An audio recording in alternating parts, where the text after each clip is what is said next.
ke depan ini masih mungkin gak diatasi nih krisis moral dan etika para pemimpin, para pejabat kita ini? Ya, kalau kita lihat kan kekuasaan itu kan dikendalikan oleh partai politik ya, oleh parlemen. Rekrutmen ketiga institusi ini kan mulai parlemen juga ya. Nah, mulai parlemen itu sudah menjadi rahasia umum. Itu konflik kepentingan partai-partai untuk mengamankan kepentingan 5 tahun, juga mengamankan elit-elit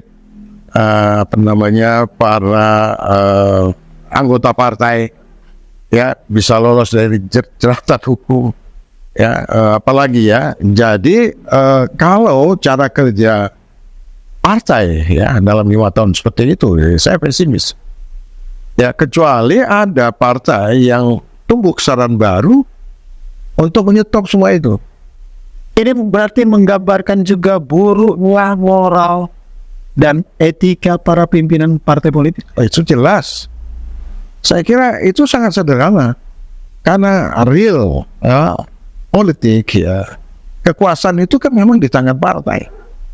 Ya, jadi pembentukan kebijakan publik, pengambilan keputusan politik, penentuan rekrutmen pejabat publik, itu kan semua dari partai.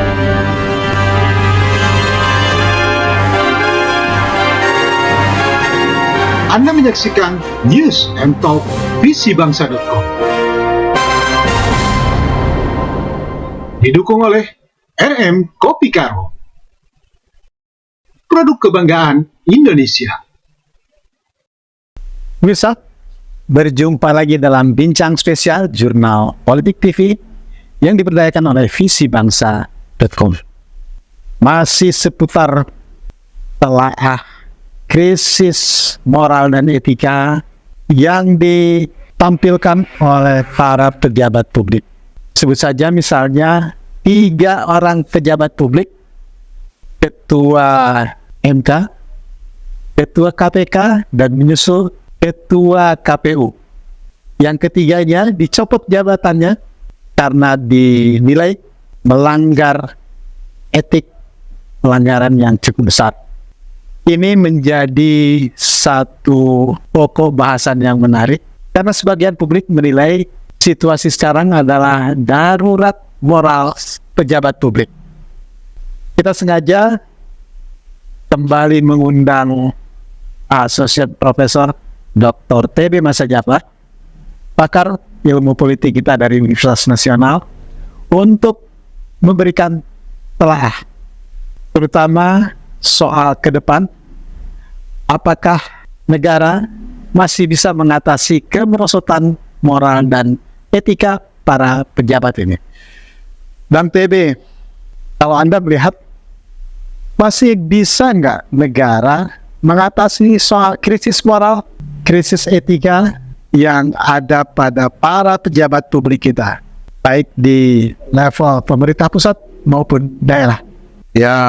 Ya, ini sudah disebutkan tadi ada 3 lembaga negara ya. Dan ini adalah 3 lembaga strategis. Pertama menyangkut mengawal konstitusi, Mahkamah Konstitusi. Yang kedua adalah menyangkut pemberantasan korupsi, clean government. Semua pejabatnya semacam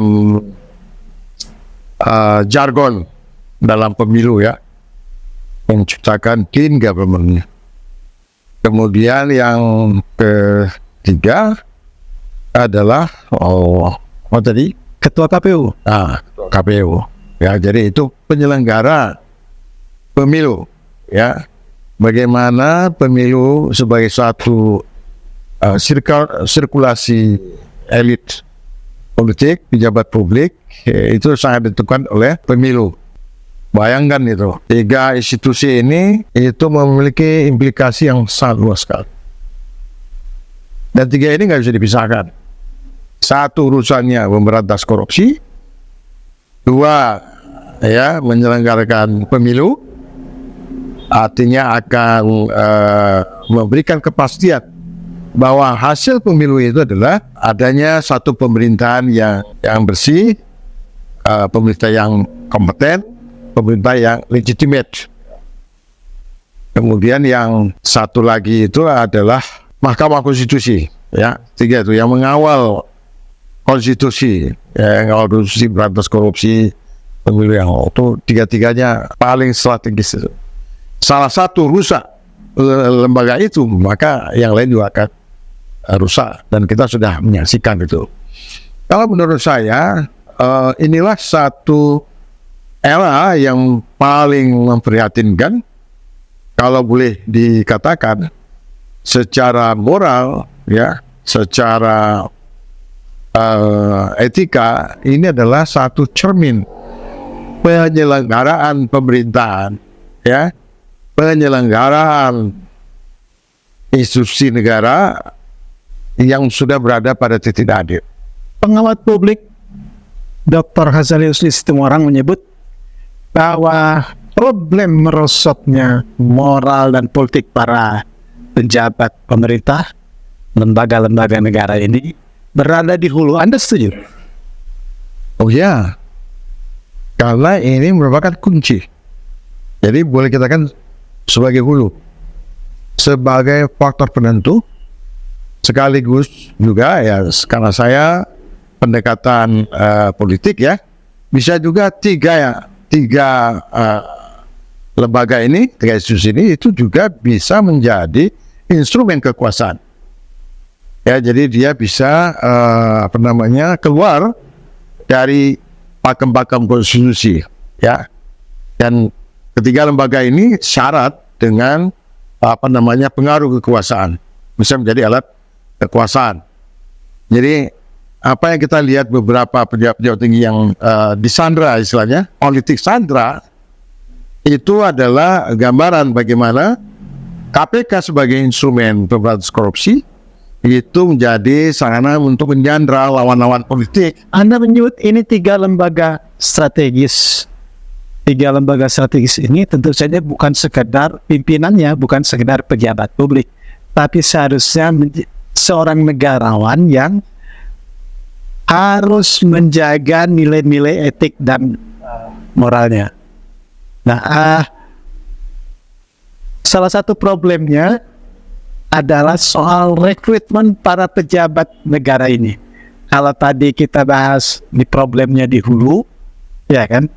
Kan ini problem seperti ini tidak terjadi hanya di era Jokowi.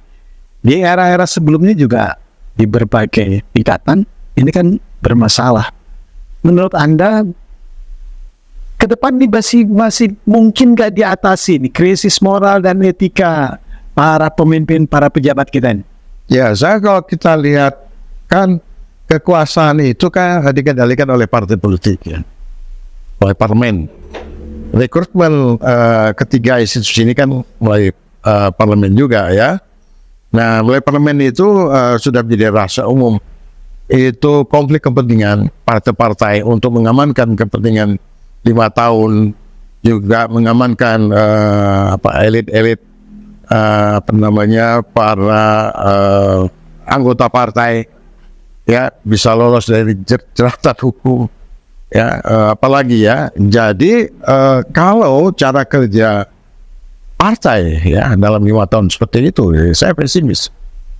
Ya, kecuali ada partai yang tumbuh kesadaran baru untuk menyetop semua itu. Ini berarti menggambarkan juga buruknya moral dan etika para pimpinan partai politik. Itu jelas. Saya kira itu sangat sederhana. Karena real politik, ya, kekuasaan itu kan memang di tangan partai. Ya, jadi pembentukan kebijakan publik, pengambilan keputusan politik, penentuan rekrutmen pejabat publik, itu kan semua dari partai. Nah, jadi inilah cermin 3 kerusakan lembaga negara ini adalah, ya, ini adalah cermin buruknya partai politik. Dan sayangnya, Bung Hadi, dari sejumlah partai politik yang ada itu, saya belum melihat ada satu partai, ya, yang betul-betul secara tegas, ya, memang kita kan belum melihat tuh ada partai oposisi, ya. Tapi dari sekian banyak partai itu tidak ada yang betul-betul secara lantang, secara serius untuk memperbaiki, ya. Katakanlah KPK itu sejak awal, ya, para pengamat, para akademisi sudah mengingatkan, ya, jadi KPK yang sudah quote-unquote, ya, tatannya sudah dipermak seperti itu sudah bisa diprediksi bahwa KPK itu, ya, kalau dengan kata lain, dia mandul, dia hanya menyentuh, ya, koruptor yang kelas kecil. Tapi tidak sampai pada pelaku korupsi yang gede-gede, yang ratusan triliun. Ya, coba aja lihat mana kasus-kasus yang ratusan triliun itu selesai di KPK. Ya, itu menunjukkan bahwa KPK itu memang, ya, dia tersandra juga di dalam relasi kekuasaan yang eksis itu. Ini ada semacam lingkaran setan yang mengikat satu sama lain, ya, yang nggak bisa diputus. Oh iya. KPK-nya pejabatnya tersandera oleh pihak kekuasaan. Ya. Kemudian untuk mengatasinya akhirnya partai politik, Ya. karena anggota partainya harus dilindungi, ikut bermain. Karena itu saya menyimpulkan bahwa ini sudah menjadi instrumen kekuasaan. Ya, instrumen kekuasaan itu bisa menggunakan KPK untuk mengkontrol, ya, lawan-lawan politik yang dianggap berbahaya atau kelompok politis, juga sekaligus untuk membangun dukungan. Di situ sekaligus juga kita lihat bagaimana reward and punishment, ya, polisi itu betul-betul bekerja. Ya, kalau Anda mau aman, kasus Anda tidak dibuka, ya Anda harus berikan dukungan. Anda harus out untuk mendukung kekuasaan ini. Itu sudah jelas, itu sudah banyak pendapat itu, ya. Kemudian bagaimana kepentingan itu bisa mulus, ya, dia bisa didukung oleh satu justifikasi konstitusi, ya, kemarin itu hiruk pikuk soal Gibran, kita lihat, ya, bagaimana joroknya Mahkamah Konstitusi memberikan satu jalan, ya, untuk mempermulus itu betapa buruknya, ya, bahwa konstitusi yang ada itu bisa di style gitu. Padahal itu sudah jelas itu, ya. Dan bagaimana sebagian para pengamat hukum, akademisi, para aktivis malah sekali, ya, bagaimana konstitusi itu dicabi-cabi gitu. Dan sekarang orang masih marah, ya, mengenai bagaimana konstitusi diperlakukan sebagai alat kekuasaan. Terakhir pemilu kemarin itu sebagian mengatakan, oh enggak, pemilu itu memang fair, ya kan? Sebagian mengatakan tidak. Tapi dengan kejadian kasus ketua KPU itu kan terbongkar. Bukan hanya dari segi moral, ya, soal istilahnya itu, soal transaksi seksual. Tapi transaksi seksual itu kan ada juga ada rentetan lain. Ada rentetan penggunaan fasilitas negara, ya, untuk sebuah keuntungan pribadi. Jadi ini ada kaitannya, bukan sekedar perilaku moral secara individual, ya. Ada rentetan lainnya yang menyangkut kasus ketua KPU ini. Oh ya, kan bisa dilihat bahwa isu moral seksual, tapi juga itu paralel dengan isu moral politik. Jadi bagaimana penyalahgunaan jabatan, kewenangan, fasilitas, ya, itu katanya menjemput si korban, ya. Banyaklah itu, tapi saya nggak mau masuk itu. Tapi yang ingin saya katakan, ada penyalahgunaan kewenangan, fasilitas negara, dan seterusnya. Jadi moral susila, ya, kemudian dengan moral politik itu merupakan satu rangkaian yang tidak terpisahkan. Menurut Anda, ini kan sudah jadi penyakit kronis. Haruskah ini menjadi prioritas negara? untuk mengatasinya? Atau seperti apa, biarkan saja lah gitu. Ya, ini kan sebenarnya orang sudah skeptis, orang sudah apatis, orang sudah sinis. Kalau kita lihat dari kejadian ya, puncaknya yang sangat terang benderang pada lembaga itu mencerminkan bahwa penyelenggaraan pemerintahan, penyelenggaraan kehidupan bernegara dan berbangsa itu mengalami satu degradasi moral yang sangat serius, ya. Nah, tentu pertanyaan tadi bagaimana ke depan, itu kembali lagi kalau kita lihat beberapa negara ya dalam transisi demokrasi itu, jadi yang paling efektif itu satu, itu kembali lagi pada elit politik yang berkuasa, ya, itu satu. Bisa juga kombinasi elit penguasa kemudian didorong juga, dikontrol habis oleh masyarakat sipil, dua itu ya. Nah, ke depan saya kira ini pekerjaan rumah bagi Presiden yang akan datang, Pak Prabowo. Pak Prabowo harus menunjukkan kepada rakyat bahwa beliau itu berbeda dengan pemerintahan sebelumnya yang krisis macam-macam itu, ya. Ini sebenarnya krisis sudah gawat. Kalau kita lihat di Jepang saja, ya, Perdana Menterinya ketemu dengan pelaku bisnis. Ini belum terjadi sogok menyogok. Itu saja dianggap suatu pelanggaran etika politik.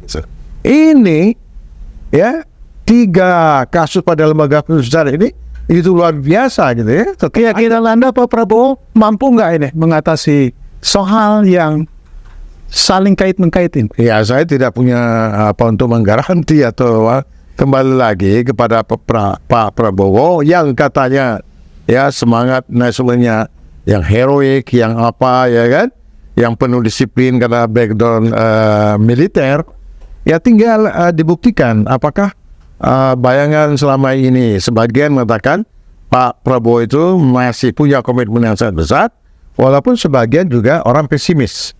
Mengapa pesimis? Ya, karena naiknya Presiden Prabowo itu terlalu banyak ya hal-hal yang kontradiksi yang menimbulkan kejanggalan ya, dan ini terkait dengan legitimasi, dan itu juga tantangan Pak Prabowo. Pak Prabowo bisa untuk meyakinkan rakyat Republik Indonesia ini ya, kalau dia konsisten ya, tegas, kemudian mengembalikan bagaimana moral yang sudah terpuruk. Beliau tidak usah banyak pidato revolusi mental segala macam, tidak perlu lagi itu ya, tidak perlu jargon. Yang ditunggu adalah langkah-langkah konkret. Pertama, baik dalam pemberantasan korupsi, kemudian juga bagaimana memperbaiki ya di dalam berkehidupan konstitusi ya. Kemudian yang lebih penting adalah di masa akhir ya, nanti kalau Pak Prabowo memegang pemerintahan, bisa nggak bahwa pemilu di bawah pemerintahan Pak Prabowo itu adalah pemilu yang terbaik selama masa reformasi. Nah, itu baru ada legacy. Kalau tidak, berarti sama dengan atau bahkan lebih buruk. Ya, artinya orang berkesimpulan bahwa legitimasi yang diperoleh oleh Pak Prabowo itu di situ ada masalah. Tapi kalau dia tegas ya, dia ambil tindakan tegas, dia tunjukkan bahwa memang saya beda. Pasti nanti akan ada batu sandungan ya, karena anaknya Pak Prabowo itu ada sosok yang kontroversi. Tapi kalau Pak Prabowo berani mengambil sikap tegas, maka legitimasinya juga dia akan lebih kuat. Kewibawaan pemerintahan beliau itu juga akan bisa mengantar beliau masuk, berani melepaskan dari bayang-bayang kekuasaan masa lalu. Oh iyalah, pastilah. Kalau tidak, apa artinya seorang Prabowo ya, yang dikenal dulu ya, kan banyak yang mengatakan Pak Prabowo itu adalah seorang nasionalis, seorang yang patriotik, dia mementingkan kepentingan bangsa. Nah, ini 5 tahun ke depan itu buktikan. Kalau tidak sama dengan atau di bawahnya ya, saya kira kehadiran Pak Prabowo karena dia memenangkan pemilu nggak ada arti apa-apa. Dan bahkan ya kita khawatirkan bahwa bangsa ini akan semakin terpuruk. Jadi krisis moral politik ini itu lebih berat ketimbang krisis ekonomi. Saya katakan, kalau krisis moral ya, kalau di dalam politik itu istilahnya sudah berada pada jantungnya. Kalau moralnya sudah rusak, ya seorang pemimpin sudah rusak, itu imbasnya kemana-mana, ya, impactnya kemana-mana. Karena apa? Karena trustnya itu akan mengalami defisit yang sangat serius. Kalau political trust itu mengalami defisit, itu udah susah. Ya, itu masalahnya. Terakhir nih, saya hanya ingin mengkonfirmasi dari pengenalan Anda terhadap presiden kita yang akan datang, Pak Prabowo, ya kan? Dari pengenalan yang bisa Anda lihat dari berbagai referensi, kira-kira tingkat keyakinan Anda dengan Pak Prabowo itu bisa nggak mengatasi soal yang sudah menggurita ini, soal moral? Saya membangun satu asumsi atau proposisi, kalau Pak Prabowo di dalam proses pemilu yang kemarin itu, kalau tidak ada masalah, maka dia akan bebas dari tekanan politik, ya. Tapi dengan naiknya beliau dan menang di dalam pilpres, ada sejumlah masalah, itu yang berat. Atau dia juga akan masuk ke dalam politik sandera. Dia sendiri tersandera, ya? Ya, dia sendiri tersandera. Lewat apa toh Pak Jokowi sudah tak jadi presiden? Tersandara lewat apa? Oh, begini Bung Adi. Jadi kerusakan, ya, di dalam penyelenggaraan pemilu itu sudah sangat masif. Selama masih pelaku lama, kalau istilah saya itu penumpang gelap reformasi itu masih bercokol pada pusat-pusat pemerintahan juga di dalam penguasaan sumber-sumber ekonomi, kalau itu masih kuat, itu tidak mudah bagi Pak Prabowo, ya, untuk menegakkan bukan benang basah, untuk menegakkan benang kering. Itu sudah tidak masalah lagi. Itu baru. Tapi kalau beliau sendiri masuk kepada perangkap, ya, tersandra dengan banyak kasus, ya, kan juga ada isu kegagalan lahan untuk pangan, ya, di Kalimantan, terus apalagi ada soal markup di tubuh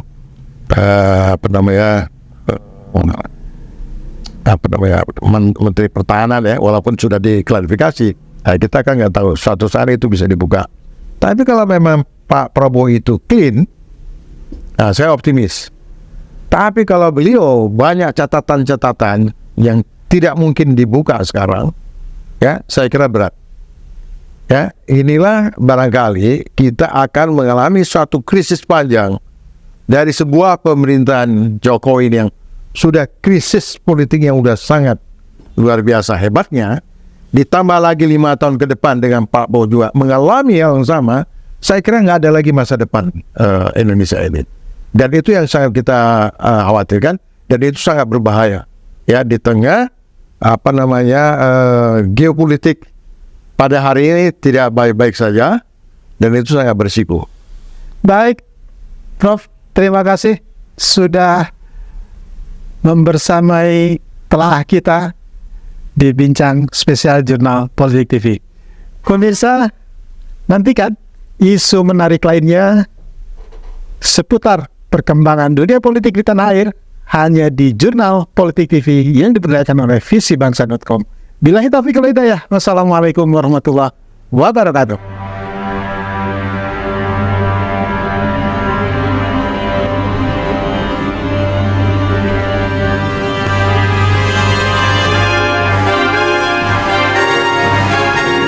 Anda menyaksikan News and Talk visibangsa.com. Didukung oleh RM Kopi Karo,